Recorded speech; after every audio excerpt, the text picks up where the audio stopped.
Construct a rule of the form.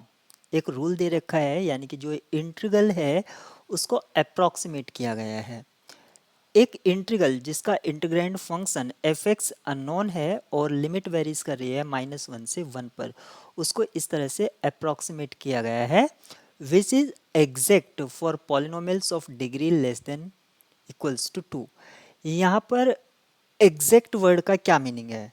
Exact, देखिए exactness का meaning है कि ये 2 डिग्री पॉलिनोमियल के लिए, यानी कि जैसे हमारे पास बेसिस हम कंसिडर कर सकते हैं, क्योंकि पॉलिनोमियल्स ऑफ डिग्री कहा गया है एट मोस्ट 2, तो 1 एक्स एक्स स्क्वायर, यानी कि x की पावर k मान लीजिए या n, आप n कंसिडर कर लीजिए, largest possible integer, largest possible integer, इसका मीनिंग क्या है एग्जैक्टनेस का? कि n की वो बड़ी से बड़ी वैल्यू जिसके लिए ये जो अप्रॉक्सीमेशन है इसमें एरर टर्म ज़ीरो हो जाए, यानी कि क्योंकि अप्रॉक्सीमेशन है तो उसमें एरर कुछ होगा, यानी कि यहाँ पर ऐसी x की पावर n होना चाहिए कि ये जो वैल्यू है इसमें एरर टर्म्स ना आए, लेकिन यहाँ पर खुद ही दे दिया है कि exact for the polynomials of degree less than equals to 2, तो इसका मीनिंग है कि n की वैल्यू क्या है? 2 है, यानी कि x की पावर 0, x की पावर 1 और x की पावर 2, इन सब के लिए ये जो क्वाड्रेचर फॉर्मूला है, या जिसको हम कंस्ट्रक्ट रूल या कंस्ट्रक्ट फंक्शन कह सकते हैं, इन सब के लिए ये एग्जैक्ट है। एग्जैक्ट का मीनिंग हुआ कि ये जो इंटीग्रल है -1 से 1, ये इक्वल हो जाएगा राइट हैंड साइड के, ठीक है, x की पावर 0 के लिए भी, x की पावर 1 के लिए भी और x की पावर 2 के लिए भी। तो सबसे पहले हम fx को कंसीडर कर लेते हैं 1 का मीनिंग है x की पावर 0, जिसको हम बेसिस फर्स्ट एलिमेंट भी कह सकते हैं, क्योंकि पॉलिनोमियल को जनरेट करने के लिए 1 यूज होगा आपका कांस्टेंट टर्म्स जनरेट करने के लिए, x यूज होगा आपका लीनियर टर्म जनरेट करने के लिए, और x स्क्वायर आप यूज कर सकते हैं क्वाड्रेटिक टर्म्स जनरेट करने के लिए किसी भी पॉलिनोमियल को, क्योंकि ये बेसिस सेट है। आपने लीनियर अलजेब्रा में ये चीज़ें स्टडी कर रखी हैं, तो इसको मैं यहाँ पर एक्सप्लेन नहीं कर रहा हूँ। अब यहाँ पर आपने f x equals to 1 consider कर लिया है, तो लेफ्ट हैंड साइड आपकी ये है, क्योंकि ये एग्जैक्ट है, एग्जैक्ट यानी कि डिग्री ऑफ प्रिसिजन जो दे रखा है यहाँ पर 2 दे रखा है, एग्जैक्ट है।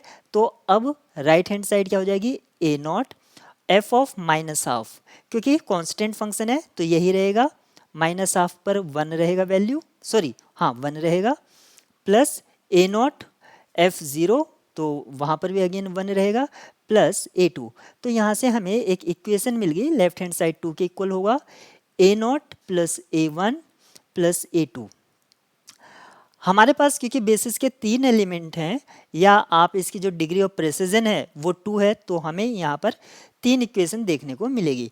जो सेकेंड इक्वेशन है, जब आप f x equals to x consider करेंगे, सेम टेक्निक को left hand side equals to right hand side, जो कि आपको यहाँ पर कंस्ट्रक्ट रूल दे रखा है, तो आपको क्या मिलेगा? 0 equals to -12 A0 plus half A2, और यहाँ से आपको इक्वेशन मिल जाएगी A0 equals to A2। Second equation आपकी जनरेट हो गई है। अब यहाँ से आप थर्ड इक्वेशन भी जनरेट कर लेंगे, जो कि थर्ड इक्वेशन आपकी होगी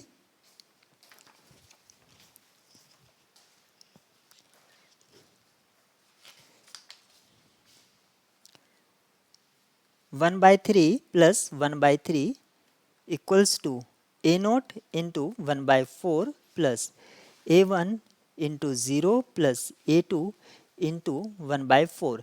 यहाँ पर जब आप एफ एक्स कंसिडर कर रहे हैं x की पावर 2, क्योंकि इसके लिए भी जो कंस्ट्रक्शन रूल है वो एग्जैक्ट है।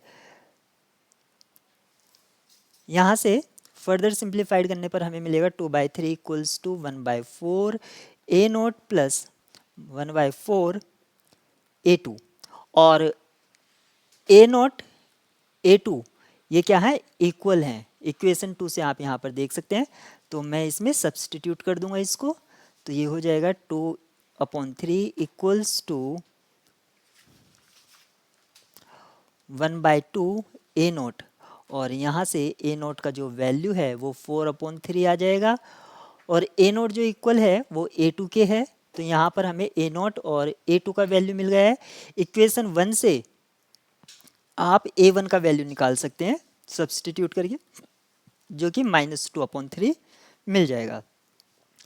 अब आप अगर इनको चेक करना है चेक करना है कि ये इसको सेटिस्फाई भी कर रहे हैं, तो आप पुट करके देख लीजिए। A0, A1, A2 इन सब का वैल्यू पुट करके इक्वेशन 1 में देखेंगे तो इक्वल्स टू 2 आएगा। तो इस तरह से हमने इस प्रॉब्लम को सॉल्व किया।